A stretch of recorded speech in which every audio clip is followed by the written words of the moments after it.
Hi Stitchers! I hope that you had a great stitchy week. I'm back after about a week and a half. From what I've understood from other Flosstube stitchers, that the month has just flown by and very little progress has been made towards stitching, and that would be me. Just busy with life in general, meetings, and I have 2 Mondays and Tuesday nights after school. This week I have 3 meetings with my students and their parents, and plus I'm between Bible study. I'm also taking a Dave Ramsey course, and that I think has 5 weeks left, if I'm not mistaken. So it's just life in general. Try to see my kids, my grandkids once in a while. South Dakota is really interesting. I went to get my Minnesota is very expensive with their plates, license plates, I'm sure, as some of you who live in other states. I had bought a car here a few years ago. It was 10 years old, and they tax you to death in Minnesota. You pay for taking a bank loan out. They tax you for if you purchase the car out of state. Anyway, so by the time I got done, the license plates were over $400, which I thought was horrible. But Minnesota is high for taxes anyway. So when I moved to South Dakota, we have no state tax here, which I think is one of the few states that don't. But you really go through quite the process of getting your driver's license and plates. Plates not so bad, but driver's license is insane. And maybe that's for another day, but so I went to get my license plates this week, and I called my son on Wednesday night, and I was in my jammies. It was 8 o'clock at night, and I knew that this weekend was going to be nice, so I asked him if he would put my plates on for me on the weekend. He says, "Mom, I'm leaving for California tomorrow." It's like, say what? I mean, I know he's an adult, but you're traveling for your job or whatever. Mom still worries no matter how old they are. And so I said to him, I said, "Well, when are you going to come back?" He says, "I don't know, Mom." He says, "I'm not there yet." So I suppose depending upon how long the job will take. Anyway, I haven't heard from him since. But kids. So anyway, he says, "Can you come over?" Sure. So I put my clothes back on, he lives clear on the other side of town, drove over there. He graciously, at 8:30 at night, in the dark, put my license plates on for me. A few weeks prior, I had to get my driver's license switched over, my driver's license switched over from Minnesota to South Dakota. Well, Minnesota, you take a test. It's actually a very difficult test. The book's 72 pages that you have to study. And I have a college degree and a master's degree, and I missed passing the test by 1. The guy said to me, "Well, take your test back and just, look over the ones that you missed." It's like, no, give me my driver's license. I want to leave. I passed the test. But so when I came to South Dakota, I called the state just to make sure I had the right information. I needed a copy of my birth certificate, which is fine. I needed my Social Security card, which is fine, and 2 bills with stating your current address. I said, "Are you sure there's nothing else that I need?" No, there's nothing else that I need. So I made an appointment online to go down there. Otherwise, you can just wait forever. And I had taken the morning off to get it done from work. So I get down there. I get in line. Even though I have an appointment, I still have to wait for the couple people that are ahead of me. And he says, "I need a copy of your marriage certificate." I said, "So what?" I have been divorced for many, many, many years. This marriage certificate was from 40 years ago. And they had, even though my birth certificate had my maiden name on, my social security card had my married name on it, they still needed a copy of the marriage license. And it's like, are you serious? So I had to go to the local courthouse, pay for a copy, certified copy of my marriage license, and then drive back down, stand in line again, and then go through the whole process. South Dakota here, you get your driver's license immediately. You know, they just print it off right there. Minnesota, still, you have to mail it into the state, and they mail it back to you. I have to tell you the story because I think it's absolutely hilarious. I have a friend who is black, in his 50s, and filled out all the paperwork, for getting his driver's license in Minnesota. They give you a temporary one. They send it into the state, and it takes about 4 weeks to get your driver's license in the mail.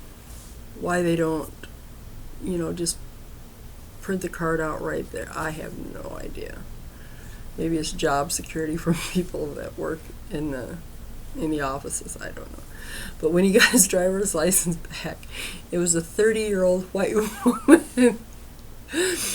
And needless to say, he was shocked, and I can't think of it helps me laugh or makes me laugh about the woman who probably got a 50-year-old black man for her driver's license. So I don't know how often that mix-up happens, but I just found it hilarious. Anyway, I got totally off the subject, but I just had to share that with you. Okay, weather, like I said, I got busy talking, it was 64 degrees yesterday. I was out and about most of the day working in the yard and doing stuff, and then I got up this morning, we had freezing rain and about an inch of snow, so I was slipping and sliding all the way to church because they hadn't sanded anything, and I was praying that I wouldn't hit anybody or anyone would hit me, but I made it there safely, and by the time I got out of church, everything had melted anyway. But it's not really warm today. It's, I think, supposed to get up in the high 30s, but they always say if you don't like the weather here, just wait, it'll change. I did get a little bit of a small haul this last weekend. I had very small, and but I've also noticed that there are many new Flosstubers online, and welcome to the Flosstube community. The last couple of days, I think I've added 5 or 6, and I'm sure there's tons more out there, but of course I have my favorites of the ones who have been on for a while too. But it's just fun to watch their videos and their projects, and of course I get enabled. And as you can see, right here, these are, other than the ones I have to show you, these are all the WIPS that I have to do yet. Do I need any more projects? Absolutely not. But I just get sucked in, and I think maybe I might be one of those people that just likes the starts and picking out the fabric and the thread, throw a few stitches in, and then I'm ready to move on and go on to something else. I'm trying to grow my hair out, and it's absolutely driving me mad, and trying to tuck this back into, this is like 2 months growth. If I could, I would just shave my head, seriously, but I'm just at the ugly stage right now, and so what can you do? Anyway, so I made myself here known. I haven't received the new Cross Stitch magazine as of yet. I think it's been out for a while, but Pony Express, I guess. So I'm anxious to get that too. As you can see, I'm on a no makeup day. My hair is driving me crazy. So moving forward, I've lived in this duplex for about a year now. Sorry, I'm trying to adjust it here. And it's got a nice big backyard, clothesline. I have a basement. I have a nosy neighbor. And but when they built these, they put the 2 bedrooms back to back. So when I'm trying to sleep at night, she runs her TV so loud, and I've asked her to turn it down, and she claims that I'm hearing the TV in the living room. I don't think so. So I have sleeping issues anyway, or I have a hard time sleeping. So last night I couldn't sleep, and I didn't get to sleep till 4 o'clock in the morning. I'm dead tired today. I've got tons of paperwork to do, but I'm trying to stay awake. So consequently, I'm looking for a different place to move to.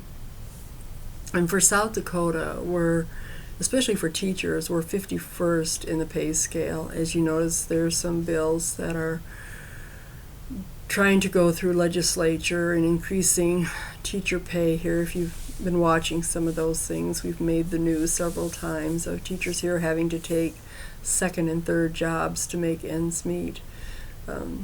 The rent here in this town is much comparable to big city rent, and the wages are minimum wage or comparable. So I don't know, I don't understand how people are making ends meet, especially those with children. And it's just very expensive living here. So I've been looking for a new place. I had to put, of course, a month's rent down when I rented this, plus a huge deposit. And so, of course, I don't get that deposit back till I move out. So then that means saving up for another deposit and another month's rent till I can find something. And I really want a dog.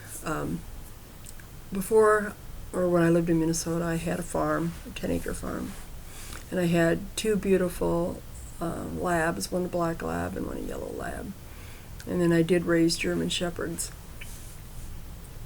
But it was just heartbreaking to me to have to give my dogs away to someone else. I mean, they were my babies.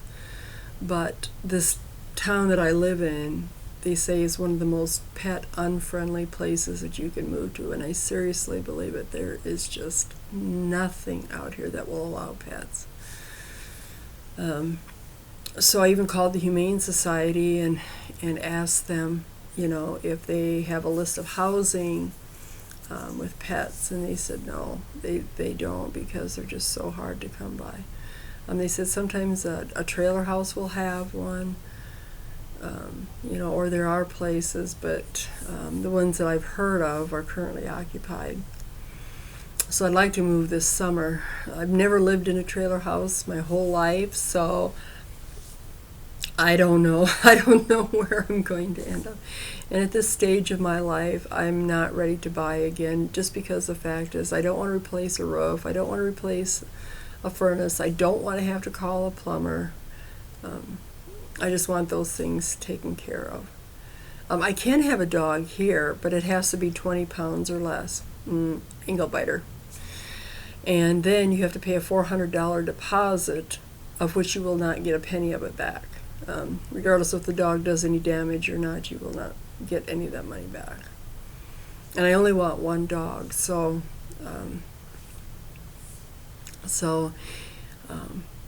sometime maybe this year you might see 4 new walls for me. So I'm just out there kind of looking. And we have a vocational school here in town, and so I'm hoping maybe in the spring when some of those kids go back home that maybe some more things will be available. But there is just nothing that will allow a pet.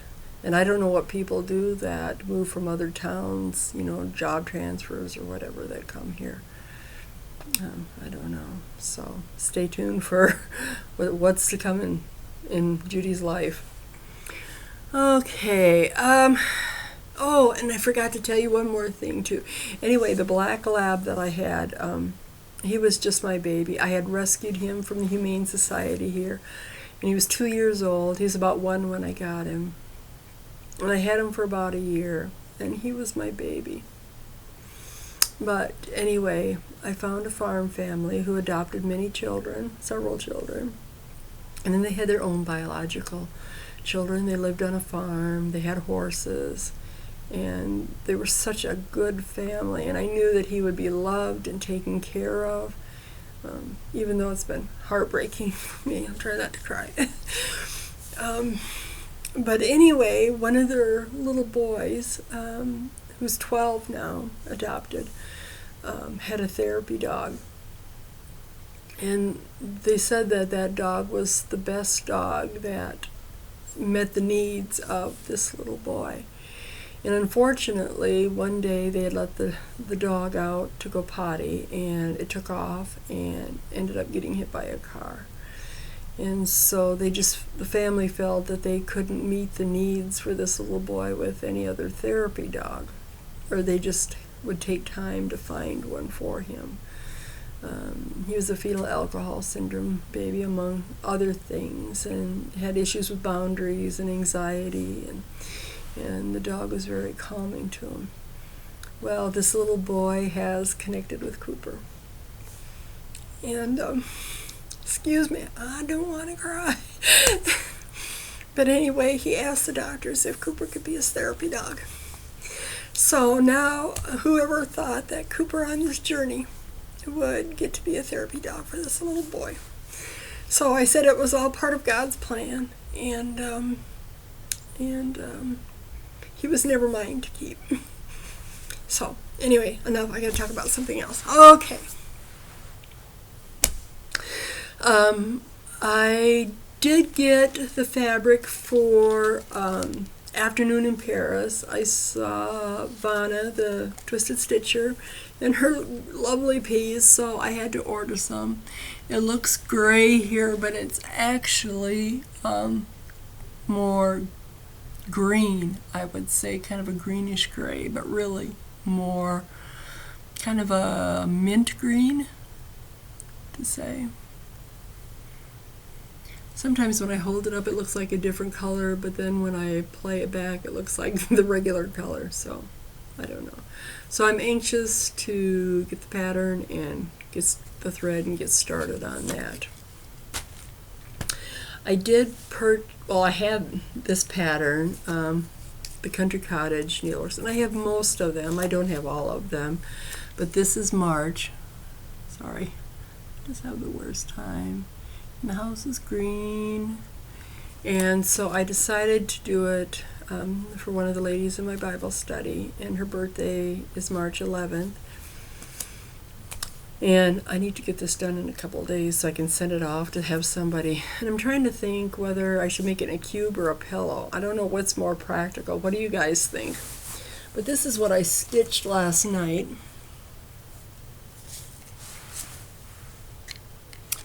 And it's got like, I don't know if that's supposed to be a shamrock or what, but it's on 28 count lamb's wool. And that's what I got. I'm not really fond of the green, but anyway, so maybe it'll look okay once it has the pink in it and stuff too. The colors are green, yellow, pink, and white. And then, let's see, this is really 957. This is really a pretty pink, but they're all like spring pastel colors. Except here's a dark brown, but I think that's for the window and the sheep. And the only week's dye works is pecan, which is a brown, and I think that's for the roof and the door and the tree trunk.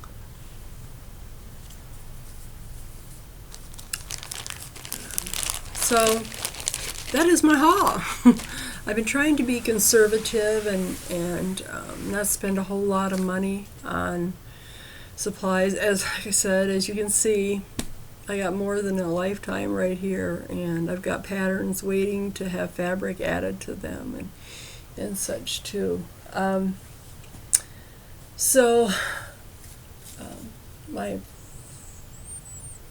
yes, And then I did get, excuse me, my mind's running here. Thank goodness I made notes, right? Sometimes I can be kind of scatterbrained. But this is Steph's Fabric of the Month, Rhiannon.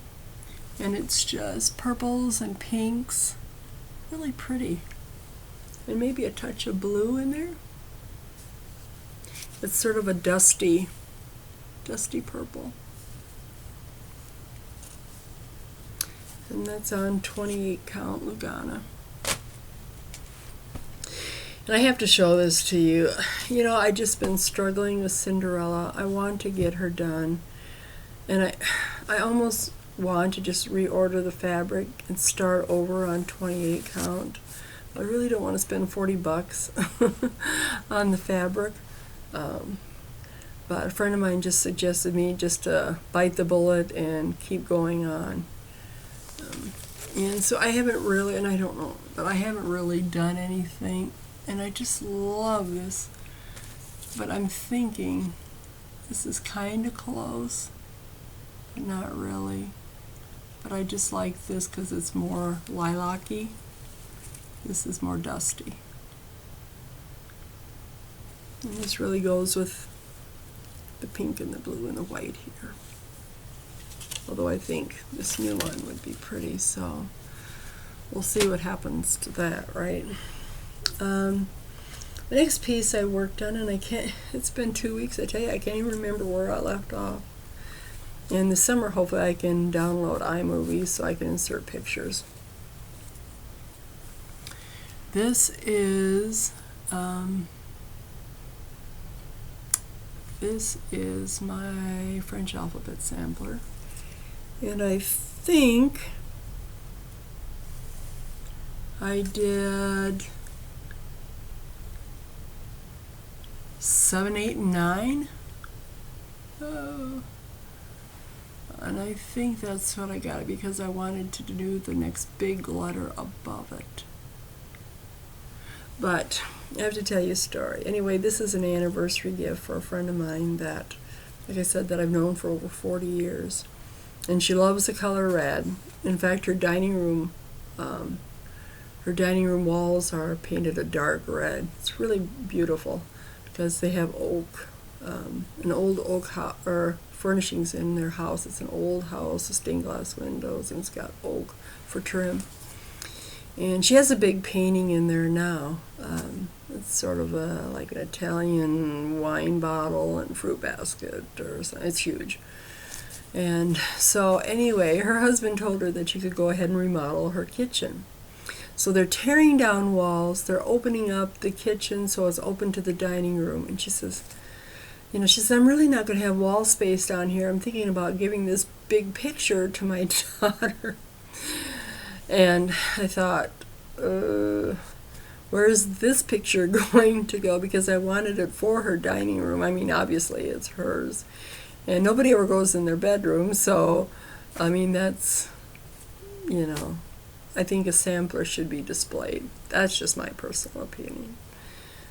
She redid the whole upstairs, but that, nobody really goes up there. And her living room, just because of the old style house and everything, doesn't really have a whole lot of wall space. And what she does have, she's got it covered. So, her 25th anniversary is in 2019. So I'm wondering if I should just set this aside and then just wait to finish it, or just work a little bit on it, but not really. And then, I don't know, it's so beautiful, I just want to get it done, but I have so many other projects that I need to tackle as well. I did work a little bit on Namesake sampler. As you can see here, I did the word price on the side. Oh, excuse me, I'm going to do this here. Come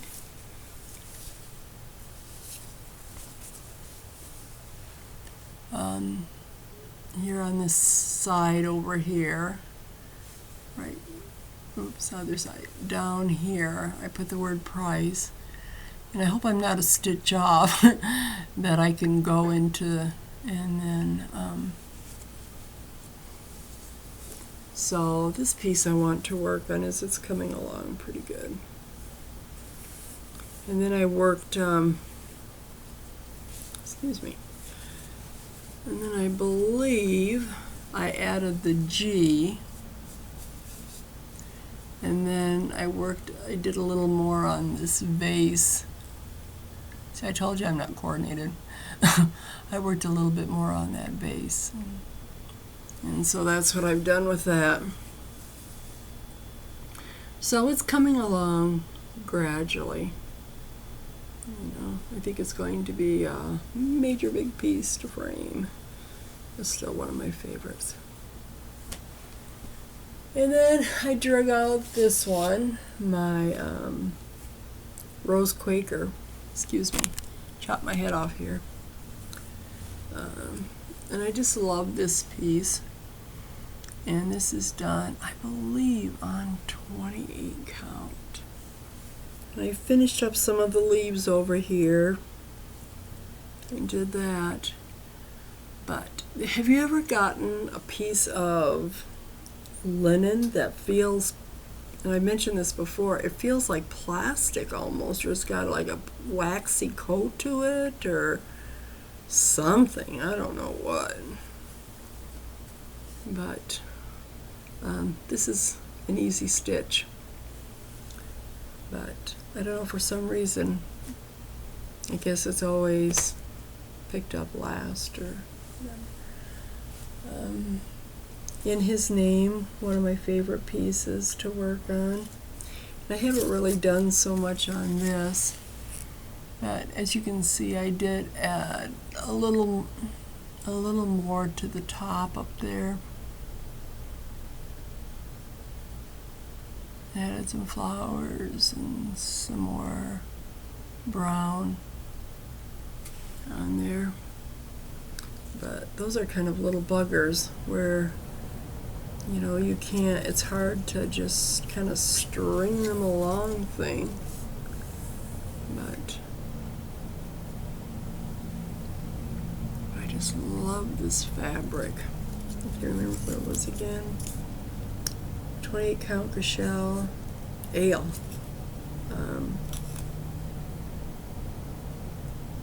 Picture this plus. Love it, love it, love it. It's just so rich and so warm. Definitely gonna have to use that fabric again. And I actually bought it for One Nation. And I saw this and dug it out. And then my last piece, I drug this one out too. I think I just get bored so easy or something. No wonder I don't get anything done. My ABC Markmore. And I think I finished up the C and did the stitch the letter D. And then I stitched around here. And this is done on 36 count with one strand of DMC. And the alphabet at the bottom is Threadworks. And this is done on 36 count flax. So that's it for a week and a half. I really wasn't planning on making a video because I thought, well, I really don't have much to show. But I did get a little bit of haul and wanted to show you that, my little start of the March cottage. So if I happen to get it done, the birthday is March 11th, like I said. Tuesday is the 1st of March. I need to get it shipped off, have it made into a pillow or cube. You know, pillows kind of seem to be the big thing, but I want something that it's going to be practical, either to display, or I don't know if people see those pillows sitting on a couch or wherever you put them as much as if it were sitting in a cube. Help me out. But anyway, have an awesome stitching week, and I'm not sure when my next video will be. Hopefully not too long though. And God bless and take care, and see you soon.